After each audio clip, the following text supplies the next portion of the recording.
do not know what your life will be like tomorrow. Isn't that a remarkable thought?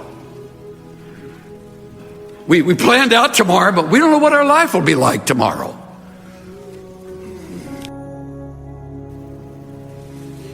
You have no knowledge of what tomorrow will bring. You do not know what your life will be like tomorrow. Nor do I. Suddenly it makes sense, doesn't it? Oh, James, writing way ahead of his time.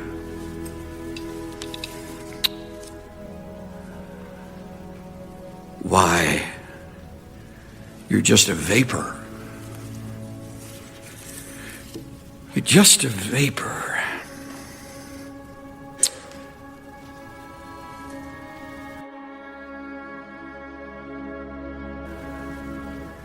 Why? You're just a vapor.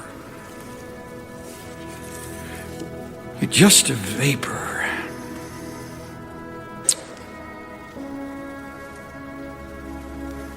Shakespeare writes in Hamlet, Macbeth, he writes, if you can look into the seeds of time and say which grain will grow and which will not, speak then to me. No wonder there's such a run on astrologists. Stupid game plan in life. Guide your life by the stars. They don't know either. But we long to know people who know tomorrow. I got a friend who lives in Santa Barbara Canyon. He said, Chuck, when the fire hit, it came like a 50-mile-an-hour flood of flames. He says, I looked up and I saw the smoke and I started making a list. I called my dog over and I got my dog next to me and I'm putting my list together, and I got out of there with a car, a dog, and my list. Lost everything else. You don't know what your life's going to be like tomorrow. So, what do we do? Let me give you some things to write down. I've said one of them over and over again, so you hopefully have put that down. You have no knowledge of what tomorrow holds. We have a church out in Frisco filled with people who didn't know what their year held. Before the year started, they didn't know that by the end of the year they'd be unemployed. Whole bunch of white-collar workers unemployed now. Not just white-collar workers. One lady didn't know she'd face serious surgery. When they cut her open, they just sewed her back up. It's inoperable. Healthy looking, attractive, a young grandmother.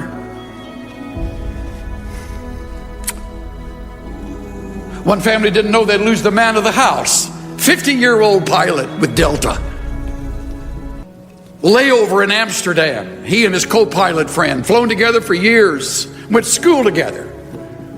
Decided on their layover, because you have to lay over to get your sleep back so you feel okay to fly back across the pond. And while they're in Amsterdam, this pilot friend of mine and the co-pilot they say to each other, let's go bike riding. Boom, hit by a bullet train, gone. Could hardly find their remains.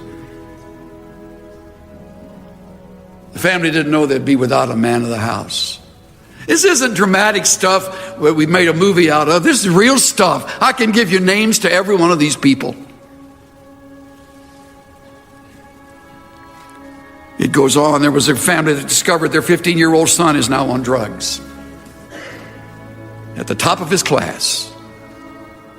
Got a drug problem he's kept secret for 2 years. He also been messing around with pornography. All that's come to light.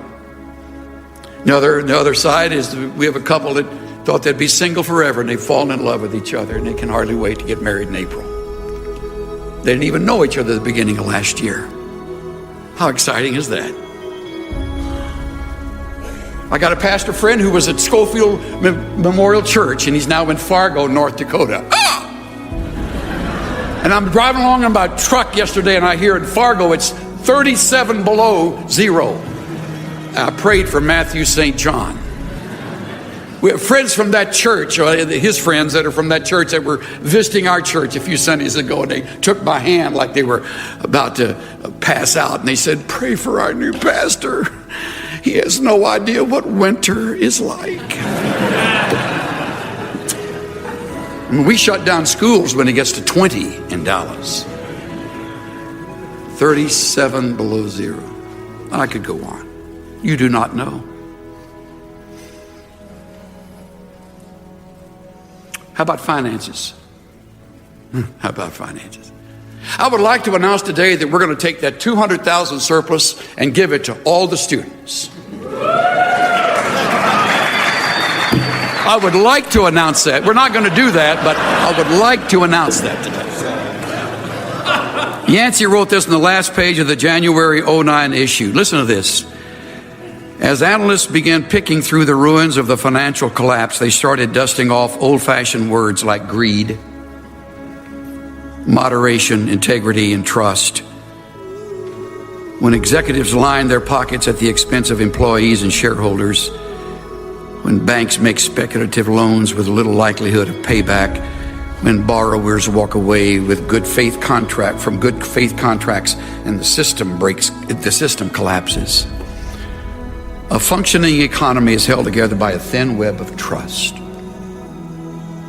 If you doubt that, visit a country where you have to pay bribes to get action, and you must count your change after every purchase. Then this. The same week that global wealth shrank by $7 trillion, Zimbabwe's inflation rate hit a record 231 million%. In other words, if you had saved $1 million Zimbabwean dollars on Monday, by Tuesday it's worth $1.58.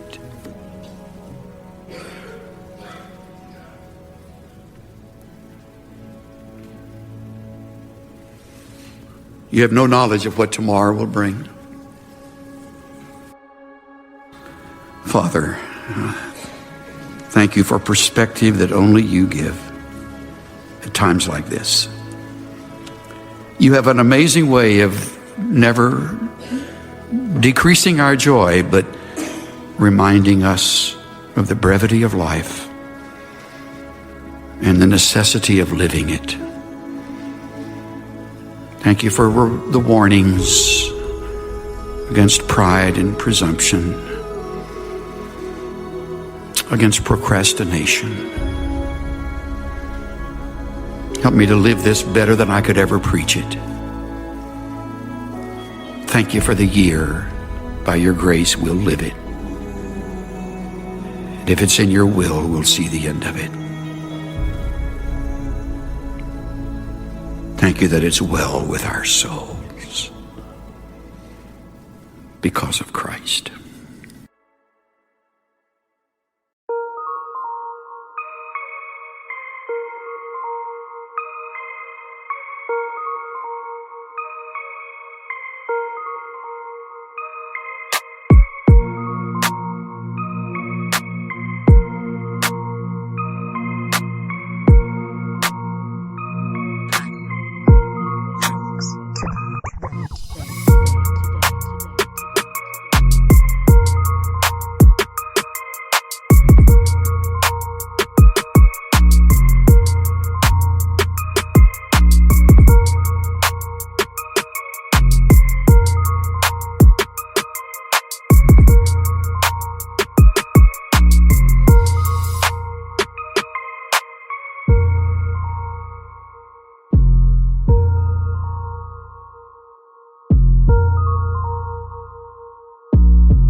you.